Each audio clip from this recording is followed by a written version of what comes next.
نحمده ونصلی علی رسولہ الکریم اما بعد فاعوذ باللہ من الشیطان الرجیم بسم اللہ الرحمن الرحیم لن تنالوا البر حتی تنفقوا مما تحبون صدق اللہ العظیم۔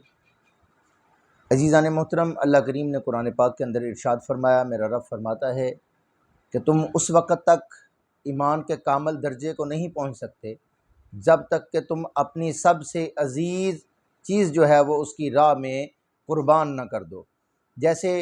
حضرت انس رضی اللہ تعالیٰ عنہ کی روایت ہے، آپ فرماتے ہیں کہ حضرت ابو طلحہ انصاری رضی اللہ تعالیٰ عنہ حضور نبی کریم صلی اللہ تعالیٰ علیہ وآلہ وسلم کے بڑے ہی پیارے صحابی ہیں۔ مدینہ پاک کے اندر بڑے ہی باغات کے مالک تھے، اور سب سے عزیز باغ جو تھا ان کو وہ تھا جو مسجد نبوی شریف کے بالکل قریب تھا، اور وہاں پہ پانی کی بھی کثرت تھی، اور حضور نبی کریم صلی اللہ تعالیٰ علیہ وآلہ وسلم وہاں پہ تشریف بھی لے جایا کرتے تھے، وہاں سے پانی بھی نوش فرمایا کرتے تھے۔ تو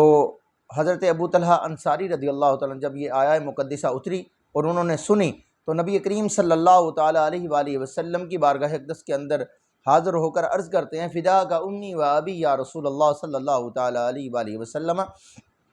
حضور مجھے سب سے زیادہ میرے دل کے قریب جو ہے میرا یہ باغ ہے جو مسجد نبوی شریف کے اندر ہے۔ اس کی ایک وجہ تو یہ ہے کہ اس کے اندر پانی کی بڑی زیادتی ہے، اور دوسرا اس میں آپ تشریف لے کے جاتے ہیں، تو اس لیے مجھے یہ بہت زیادہ عزیز ہے۔ تو سامعین جی بکار، حضرت ابو طلحہ انصاری رضی اللہ تعالیٰ عنہ یہ جو باغ تھا وہ بہت ہی عزیز تھا، وہ نبی کریم صلی اللہ تعالیٰ علیہ وآلہ وسلم کی خدمت اقدس کے اندر پیش فرما دیا۔ جب حضور کی خدمت اقدس کے اندر پیش فرمایا تو نبی کریم صلی اللہ تعالیٰ علیہ وآلہ وسلم نے اپنے پاس نہیں رکھا، بلکہ حضرت ابو طلحہ انصاری رضی اللہ تعالیٰ عنہ کو یہ فرما دیا کہ اے طلحہ اس طرح کرو کہ یہ باغ جو ہے یہ اپنے عزیز و اقربا کے اندر تقسیم کر دو، عزیز و اقربا کے اندر تقسیم کر دو۔ اب اس کی روایت جو ہے یہ حضرت انس رضی اللہ تعالیٰ عنہ سے روایت ہے، اور انہوں نے راوی ہیں وہ، اور روایت کی ہے، اور یہ حضور سید عالم صلی اللہ تعالیٰ علیہ وآلہ وسلم نے یہ جو بات کی ہے حضرت ابو طلحہ انصاری کو کہ اپنے عزیز و اقربا میں تقسیم کر دو، اور انہوں نے اللہ کی رضا کی خاطر یہ تقسیم بھی کر دیا۔ ہم نے اس دنیا میں رہتے ہوئے ایک دوسرے کے لیے جو نفاق کا کیڑا جو ہے وہ اپنے دلوں کے اندر جس کو جو ہے نا پرورش یا پروان چڑھانا شروع کیا ہوا ہے، اس کو ہم نے چھوڑنا ہے۔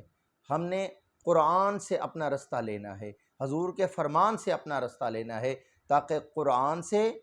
اور حضور کے فرمان سے ہمیں جو زندگی کا صحیح طریق جو ہے وہ پتہ چلے گا، تو پھر ہماری یہ دنیا بھی بہتر ہو جائے گی، ہماری آخرت بھی بہتر ہو جائے گی۔ ہمیں اپنی دنیا کی اتنی فکر نہیں کرنی چاہیے جتنی کہ دین کی فکر کرنی چاہیے، اپنی آخرت کی فکر کرنی چاہیے۔ دنیا کی فکر اس لیے نہیں کرنی چاہیے۔ آخری بات کر کے میں اپنی بات کو ختم کرتا ہوں کہ مولا کائنات مولا علی علیہ الصلاۃ والسلام آپ کا فرمان عالی شان ہے۔ آپ فرماتے ہیں